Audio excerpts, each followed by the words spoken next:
This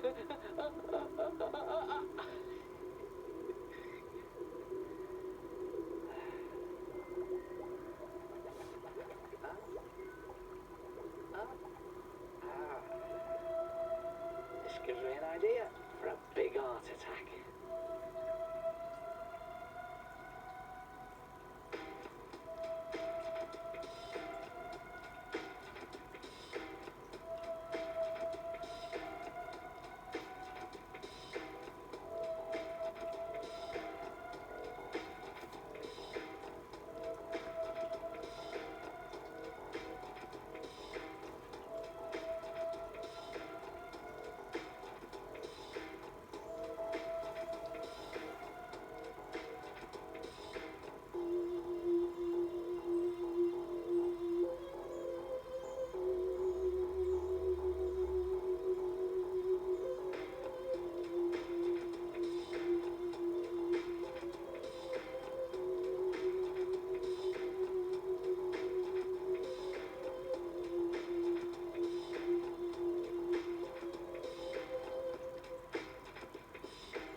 Yeah, I had a great time on that film set making Frankenstein.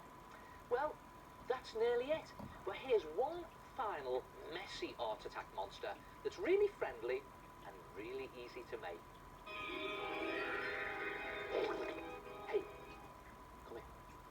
Can I ask you a personal question? What lives under your bed? Or in the bottom of your wardrobe? Smelly socks? Old food? Something horrible? Grimy? I'll show you what lives under mine. Splat monsters. Good, aren't they? Look at that one. Cute in a splatty sort of way. And do you know what? They're very easy to make and great fun to do. Come and have a look at this. Now, to make a splat monster, first you need to lay down a bin bag or plastic carrier bag to protect the surface that you're working on. Then you need to make some paper pulp.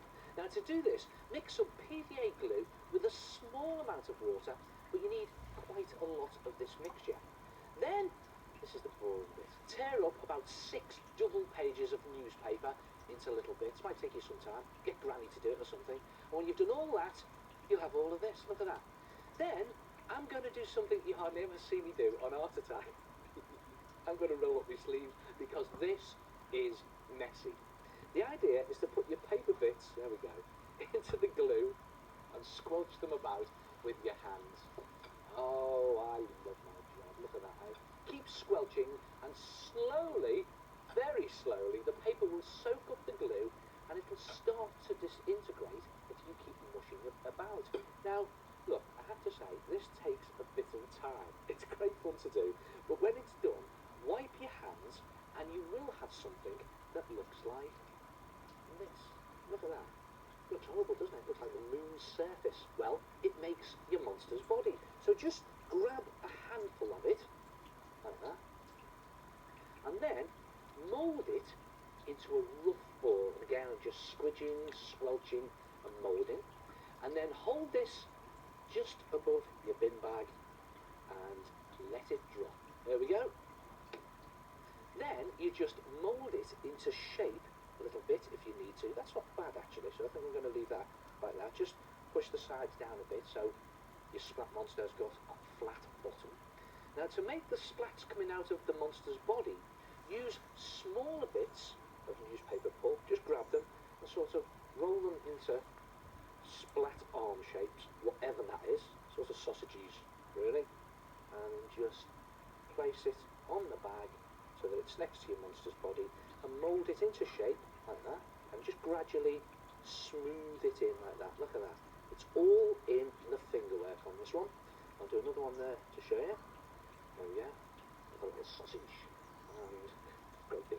And just put it on there like that and press that into place and just smooth around the edges of the splat until you're happy with its shape.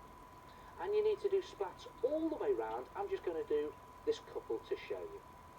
Now to make your monster's eyes, just use even smaller bits of pulp and just mould them into little balls and stick them in place on the top of the body like that. Just press them down a bit, don't squash them there. Now for his mouth, take a pencil and just carefully push it into the body at the front, just under the eyes, and wiggle it about a bit to create a nice toothless grin. See that? And when you've done this and all the splats around the bottom, leave it to dry. Now it will take quite a long time to dry, but it's worth it because when it's dry you'll have something that looks like that. Look at that. Brilliant, isn't it? And look at that. He's gone all rock hard. He's really solid. And to give your monster his gloopy skin, you need to get some different coloured poster paints. And the idea is to pour your first colour over the monster and let the paint drip. So here we go. Whoa, look at that lot. On you go. There it goes. Let it all drip down to create this gloopy, splatty sort of effect. And then do the same with your second colour. I'm going to use a yellow here. So watch this all mix in. Oh, down it goes. Look at that. Over there. Down there. Very nice. And do the same again with your third colour. And I love doing messy art attacks like this. As long as you prepare for them first. Don't make too much mess. Great fun. Look at that. And leave that to dry, but I'm just going to lift it up a little bit there to see the effect. There it is. Look at that. You can see him in there. And you can always touch up those little bits there with a paintbrush. And you know, you can get different effects for your monster's skin depending on the different colours that you use. So, okay, let's try another one this time, just because I like doing it. There we go, here's a yellow one. Let's see what happens to this one. When it goes there, I'm just going to pour this. Actually, I'm going to do it quicker this time, see what happens. And it goes, and then an orange one. I'm going to do it in sort of hoops around there, like that. And in there. And again, any of those bits that you miss, any of those gaps, you can touch them up with a paintbrush, but try not to spoil the gloopy effect. And finally, I'm going to have a purple on this one. There it is. Oh, look at that. Oh, it's beginning to take over there, not too much. Oh, dribbling down like that. And how about finally, maybe one using fluorescent colours. Again, I'm going to start off with a sort of fluorescent yellow around there. And see what I'm doing, I'm pouring out onto all those splatty arms. And try it with the pink, fluorescent pink. And over the arms again there, like that. And again, if you miss any of the bits out, just pour over them. Ooh, there's another bit. And finally, maybe fluorescent orange down there. Look at that. It's really going for it, isn't it? And there. there, and again, with a good old paintbrush, touch up any of those bits that you've actually missed. But again, trying not to spoil that sort of gloopy, pory effect.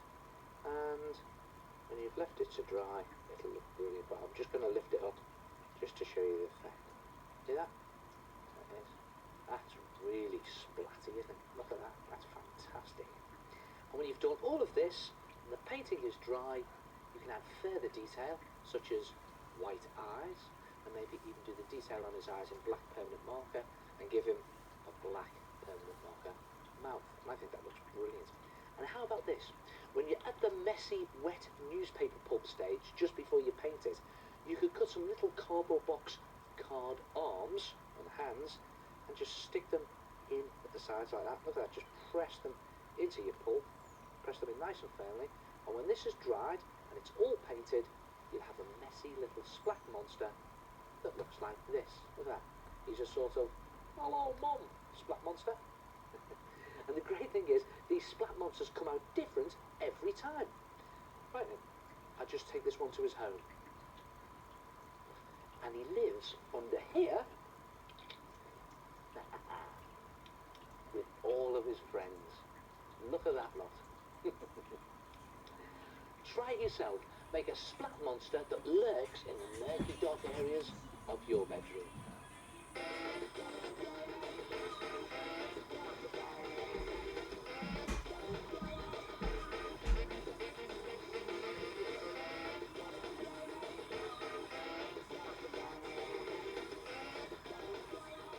Well, there you are. I've come to the end of my Art Attack monster video. I hope you've enjoyed it as much as I have. Now you can use these ideas for inspiration, or you could try inventing some of your own. But have fun, whatever monsters you decide to create. And I'll see you next time. Ta-ra!